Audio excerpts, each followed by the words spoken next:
അപ്പൊ ഹരീഷിനോടൊരു ചോദ്യം. നാളെ താൻ പറഞ്ഞ പോലെ പാപ്പച്ചന്റെ ഷാപ്പ് പിക്കറ്റ് ചെയ്താൽ ഇതിലിരട്ടി വാങ്ങിച്ചു തരുമോ? അത്യാഗ്രഹമാക്കരുത്.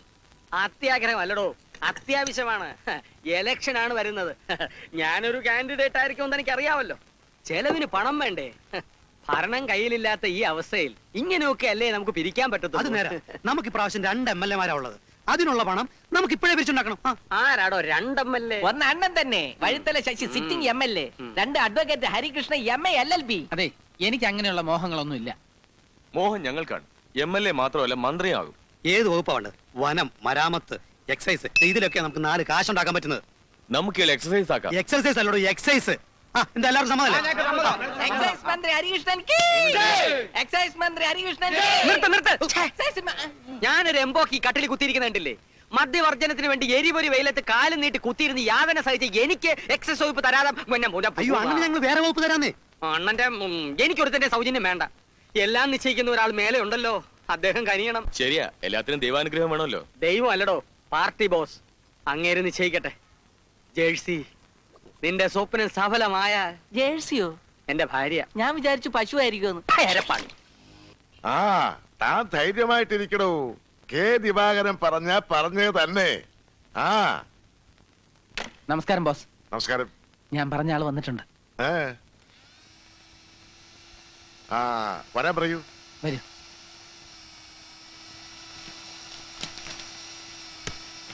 ആ, നമസ്കാരം. ഇരിക്കെ. എന്താ ദാസപ്പ, ജനതന്മാരെ മടുത്തു അല്ലേ? അയ്യോ, അങ്ങനെ പറയരുത്. അവർക്കിടെ സെക്രട്ടറി ലൂക്കോസും ഞാനുമായിട്ട് കൊച്ചിലേമൊരു കളിച്ചു വളർന്നൊരു വഴക്കമുണ്ടേ. പക്ഷെ അവറ്റക നാട് ഭരിച്ച ഈ നാട് മുടിയും തിത്തൈ. എന്നെ പോലെ കഷ്ടപ്പെട്ട് അധ്വാനിച്ച് ജീവിക്കുന്ന പാവങ്ങൾക്ക് അവിടുന്ന് ഭരിക്കുന്നതാണേ ഇഷ്ടം. അതിനുവേണ്ടി എന്റെ സ്വാമിയാണ് സത്യം, എന്റെ ജീവൻ വരെ തരും. ഡൽഹിയിൽ അതിന് കിട്ടുന്നില്ല. എന്നാ പിന്നെ വിളിക്കാം. ഇന്ന് ഉച്ചയ്ക്ക് ഉണ്ണാൻ ചില ആളുകൾ വരുന്നുണ്ട്. വിജയനും ബാഹുലേനും അവരുടെ കാര്യങ്ങൾ ശ്രദ്ധിക്കണം. ഓ, ചമ്മന്തിക്ക് ഉപ്പ് പറയാതെ നോക്കണം. ഇത് ഇവിടുന്ന് അങ്ങാട്ട് സ്വീകരിക്കണം.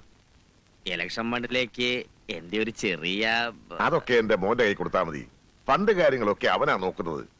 ഹരി, വേണു ഭാഗത്തോണ്ട് ദാസപ്പനെ ഒന്ന് പരിചയപ്പെടുത്തി കൊടുക്കൂ.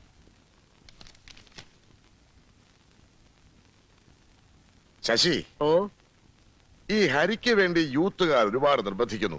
അവൻ എവിടെയെങ്കിലും ഒരു സീറ്റ് കൊടുക്കാൻ. ആലപ്പുഴയിലെ ഒഴിവ് കാണുന്നുള്ളൂ. ബോസ് നല്ലോണം ആലോചിച്ചിട്ടാണോ ഈ തീരുമാനം എടുത്തത്? അവൻ വരുത്തനാണ്, പഴയ തീവ്രവാദിയും. ടിക്കറ്റ് കൊടുത്താൽ ആകെ കുഴപ്പമാവും. ഓ, ഇപ്പൊ തന്നെ കണ്ടില്ലേ, ദാസപ്പനെ പോലുള്ള ആളുകളുമായിട്ട് ആ കൂട്ടുകെട്ട്. കള്ളുകൂടിയും തെമ്മാടിത്തരവും വേറെ. ഒരു നിലയ്ക്കും അവനെ സ്ഥാനാർത്ഥി ആക്കരുതെന്നാണ് എന്റെ അഭിപ്രായം. ബോസിന്റെ കസേരയാണ് അവന്റെ ലക്ഷ്യം.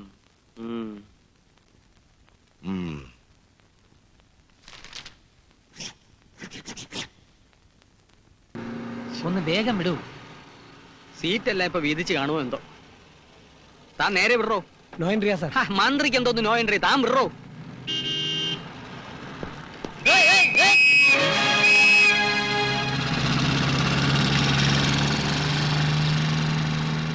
വണ്ടി അങ്ങോട്ട് ഒതുക്കി നിർത്താം. നിർത്താനല്ല, കേറാനാ പോണേ മന്ത്രി കസേരയിലോട്ട്. തന്നെയൊക്കെ കൊണ്ട് സല്യൂട്ട് അടുപ്പിക്കാൻ. തൽക്കാലം നീ അങ്ങോട്ട് ഒതുക്കി നിർത്തണം. പോടാ. ആ വണ്ടി എവിടെ വിടറോ. പോലീസ്.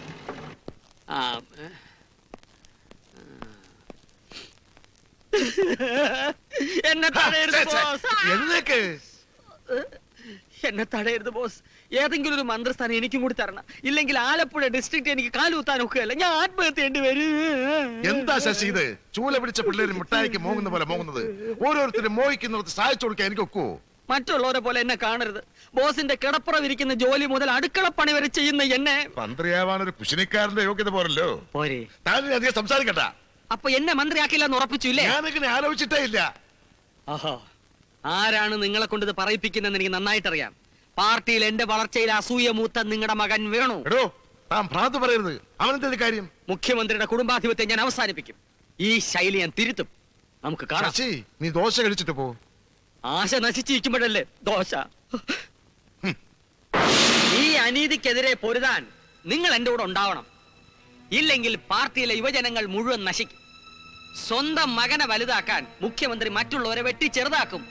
ഈ ഹരീഷ്ണന്റെ കാര്യത്തിലും അത് തന്നെയാണ് സംഭവിച്ചിരിക്കുന്നത്. ഇയാൾക്ക് ഒരു MLA സീറ്റ് കൊടുക്കാൻ ഞാൻ അപേക്ഷിച്ചതാണ്, നിഷേധിച്ചു. അതോടെ ഞാൻ പിണങ്ങി. പിന്നെ ഞാൻ മൂലം തെരഞ്ഞെടുപ്പിൽ ഒരു പിളർപ്പുണ്ടാകല്ലോ എന്ന് കരുതി ഞാൻ അങ്ങ് ക്ഷമിച്ചു. ഇനി അത് പറ്റില്ല. നിങ്ങൾ എന്നോടൊപ്പം ഇല്ലെങ്കിൽ ഞാൻ ഒറ്റയ്ക്ക് നിൽക്കും. ഈ യുദ്ധത്തിൽ നോ, ധർമ്മയുദ്ധത്തിൽ. അതെ, നമ്മളെല്ലാവരും ശശിയോടൊപ്പം ഉണ്ടാവും.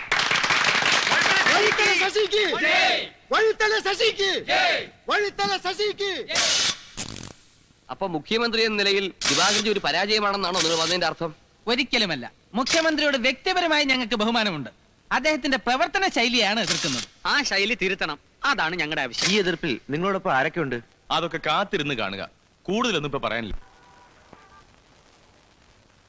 തിരുത്തലായതിനു ശേഷം വലിയ കഷ്ടമാണ് നമ്മുടെ സ്ഥിതി. കഴിഞ്ഞ കുറെ മാസങ്ങളായി 10 കാശിന്റെ വരുമാനമില്ലണ. എന്ന് വെച്ച് ആരുടെയും കാല് പിടിക്കാൻ വഴിത്തല ശശിയെ കിട്ടില്ല. ബോസ് വേണേ നമ്മളോട് മാപ്പി ചോദിക്കട്ടെ. ഒരു കോംപ്രമൈസിന് ബോസ് വിളിച്ചിരിക്കുന്ന സ്ഥിതിക്ക് ശശി പോകുന്നതിൽ തെറ്റില്ല എന്നാ എന്റെ അഭിപ്രായം. അതാണ് ഞങ്ങളുടെ അഭിപ്രായം. എല്ലാരും കൂടി പറഞ്ഞ സ്ഥിതിക്ക് ഞാൻ തന്നെ പോകാം.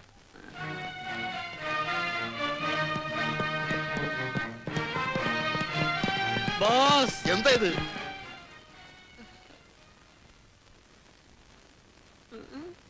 ആരാ ഇയാളെ കൊണ്ട് കടത്തിവിട്ടത്? കൃഷ്ണകുട്ടി, അയ്യോ, എന്നെ പിടിച്ച് പുറത്ത് തള്ളരുത്. എനിക്ക് പറയാനുള്ളത് അവിടുന്ന് കേൾക്കണം. അവിടുന്ന് എന്നെ വിളിച്ചതുകൊണ്ടാണ് ഞാൻ വന്നത്. ഞാൻ തന്നെ വിളിച്ചെന്നു. ഉവ്വ്. അപ്പൊ എനിക്കെങ്ങനെ തോന്നിയതാണ്. രാത്രി ഉറങ്ങുമ്പോ ഭഗവാൻ ശ്രീകൃഷ്ണൻ വന്ന് എന്നെ ശാസിക്കുന്ന പോലെ. എടാ മഹാഭാവി, നീ ദിവാകർജിയെ ധിക്കരിച്ചു ഇല്ലേ? പരമഭക്തനും നീതിനിഷ്ഠനുമായ നിർമ്മല ഹൃദയന്റെ കാൽക്കൽ വീണ് മാപ്പപേക്ഷിക്ക് ആശ്രിത വത്സനായ അദ്ദേഹം പൊറുക്കും. ഇല്ലെന്ന് എനിക്ക് ജന്മമുക്തി കിട്ടില്ല. അതുകൊണ്ടാണ് ഞാൻ വന്നത്. ആ ഹരികൃഷ്ണനും ബാഹുലേനും ഷാജിയും എല്ലാം ചേർന്ന് എന്നെ മസ്തിഷ്ക പ്രക്ഷാളനം നടത്തിയോണ്ടാ. എന്തോ നടത്തി? മസ്തിഷ്ക പ്രക്ഷാളനം, ബ്രെയിൻ വാഷ്. എന്റെ സർവ്വ അപരാധങ്ങളും അവിടുന്ന് പൊറുക്കണം. എനിക്ക് മാപ്പ് തരണം. എന്നെ കൈവെടിയരുത്. എഴുന്നേക്കടോ.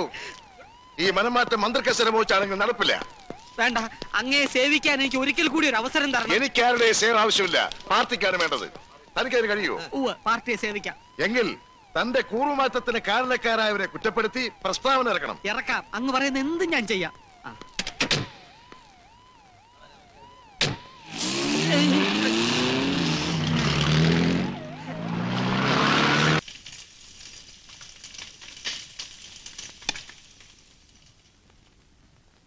നീ എന്താ മോളെ ഇങ്ങനെ ചടഞ്ഞുകൂടി നിൽക്കുന്നത്? പെൺകുട്ടികളായ ഒരു ചുണ വേണ്ടേ? ഇനിയും താമസിച്ച വീട്ടില് ഒന്നും പറയൂല. നഴ്സിന്റെ പണി പഠിക്കാനെന്നും പറഞ്ഞല്ലേ എന്റെ കൂടെ കുട്ടി ഇറങ്ങി വന്നത്. ഞാൻ അന്നേ വീട്ടുകാരോട് പറഞ്ഞു, ചിലപ്പോ രാത്രിയിൽ ആശുപത്രിയിൽ നിൽക്കേണ്ടി വരുമെന്ന്. ഇങ്ങനെ ബാലേന്ദ്രനെ പോലെ നമ്മുടെ ലോബിയിൽ ചേരാത്ത ഒരുത്ത ഇങ്ങോട്ട് കയറി വന്നാൽ ഇവിടുന്ന് അങ്ങോട്ടുള്ള കാര്യങ്ങൾക്ക് മുഴുവൻ തടസ്സം വരും. നമ്മുടെ ഒത്തുകളികൾ പലതും നടക്കില്ല. അതുകൊണ്ടാണ് പറയണത് അവനെ നമുക്ക് നശിപ്പിക്കണമെന്ന്. എങ്ങനെ? ബാലേന്ദ്രന്റെ ചാരായക്കട നമുക്ക് അങ്ങോട്ട് അടിച്ചു പൊളിക്കണം. എന്താ ദാസപ്പായി പറയുന്നത്? പള്ളി അമ്പലമാണോ ചുമ്മാ നിസാരമായിട്ട് അടിച്ചു പൊളിക്കാൻ? അല്ല, ഇനി ലൂക്കോ സാർ വിചാരിച്ചാലേ രക്ഷയുള്ളൂ. എങ്ങനെയെന്ന് പറ. സഖാവിന്റെ യൂണിറ്റിൽപ്പെട്ടവരാണല്ല ബാലേന്ദ്രന്റെ ഷാപ്പിലെ പണിക്കാര് മൊത്തം. നമ്മ കൗമാരെ കൊണ്ട് മൊത്തം റേഞ്ച് കുഴപ്പങ്ങൾ ഉണ്ടാക്കിക്കണം. വിവരക്കേട് പറയാതെ. മദ്യ വ്യവസായ തൊഴിലാളി യൂണിയന്റെ പ്രസിഡന്റ് ആ ഗോമതി അമ്മയ. അവരുടെ സ്വഭാവം അറിയാമല്ലോ. നമ്മൾ തെളിച്ച വഴിയെ അവര് വരുമോ? വിഷമിക്കാതെ. പാർട്ടിയിൽ നിന്ന് തന്നെ അവരെ തൂത്തെറിയാനുള്ള ഒരു പദ്ധതി ഞാൻ ആവിഷ്കരിച്ചിട്ടുണ്ട്. അഴിമതി ചെയ്യാൻ ഞാൻ ഒരുവനെയും അനുവദിക്കില്ല മുഖ്യമന്ത്രി. വെണ്ടയ്ക്ക അക്ഷരത്തിലാണ് തലക്കെട്ട്, താഴെ ചുണ്ടങ്ങ പരുവത്തി വേറെ ഉണ്ട്. അതെന്താ? മുഖ്യമന്ത്രി അഴിമതി ചെയ്യാൻ ഒരുത്തനെയും അനുവദിക്കില്ല, മുഴുവൻ സ്വയം ചെയ്യും. തിരുത്തലുകാരൻ ഹരീഷ്ണന്റെ പ്രസ്താവനയാണ്. മുഖ്യമന്ത്രി മകൻ വേണുവിന് പൊങ്ങാൻ നാണമില്ലാതെ ഏണി വെച്ചു കൊടുക്കുന്നു. ആ വേണുവിന് ഞങ്ങൾ താണു കൊടുക്കില്ല. ഇത് ബാഹുലേന്റെ വകയാണ്. ഏണി ഞാൻ എന്ത് ചെയ്തെന്നാ? സ്വന്തം നിലയ്ക്ക് അവൻ ഉയരുമ്പോൾ ഞാൻ പിടിച്ച് താഴ്ത്തിയിട്ടില്ല. ഒരച്ഛന് മകനോട് അങ്ങനെ ചെയ്യാനൊക്കുവോ? പക്ഷെ തോമസ് മാത്യു പറയൂ, ഞാൻ എന്റെ മകന്റെ ഉയർച്ചയ്ക്ക് അവിഹിതമായ എന്തെങ്കിലും ചെയ്തു കൊടുത്തിട്ടുണ്ടോ? ഇതുവരെ ഇല്ലെങ്കിൽ ഇനിയെങ്കിലും ചെയ്തു കൊടുക്കണം സാർ. What you mean? മഹാത്മജിയുടെ അനുഭവം സാറിനുണ്ടാകരുത്. മനസ്സിലായില്ല. ചില കാര്യങ്ങളിൽ മഹാത്മജിയോട് എനിക്ക് എതിർപ്പുണ്ട്. എന്റെ മുമ്പിൽ വെച്ച് ഗാന്ധിജി എതിർത്താൽ സംസാരിക്കരുത്. ഞാനൊരു തികഞ്ഞ ഗാന്ധിയനാണ്. അദ്ദേഹത്തെ ആരാധിക്കുന്ന ആളാണ് സാർ ഞാനും. ഒരു സംശയം ചോദിക്കട്ടെ, ഗാന്ധിജിക്ക് എത്ര മക്കളുണ്ടായിരുന്നു? ഗാന്ധിജിക്കോ?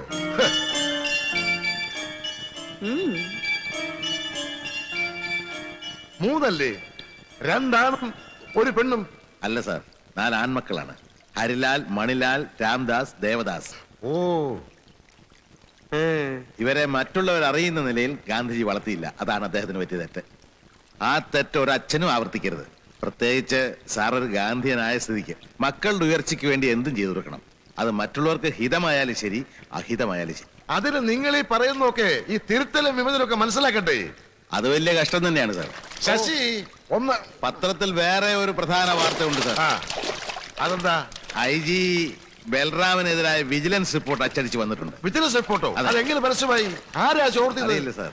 അന്വേഷിക്കണം, കുറ്റക്കാരെ ഉടനെ കണ്ടുപിടിക്കണം. ഇത് പറഞ്ഞപ്പോഴാ ഓർത്തത്. നിങ്ങളുടെ RDX അന്വേഷണം എവിടെ എത്തി? വളരെ ഊർജിതമായിട്ട് അന്വേഷിക്കുന്നുണ്ട് സാർ. പത്രത്തിൽ അവിടെ പൊട്ടി ഇവിടെ പൊട്ടി എന്ന് കേൾക്കുമ്പോ എന്റെ ഇടനെഞ്ചാ പൊട്ടുന്നത്.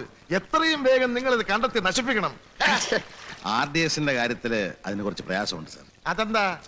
മറ്റ് സ്ഫോടക വസ്തുക്കളെ പോലല്ല, കരയെ മാത്രമല്ല ഇത് വെള്ളത്തിൽ സൂക്ഷിക്കും. എന്റെ വഴുത്തല ഭഗവതി, കയറ്റു എന്നെ, വേഗം കയറ്റു. ഞാൻ വീട്ടിൽ ഒന്ന് തോർത്തി തരാം.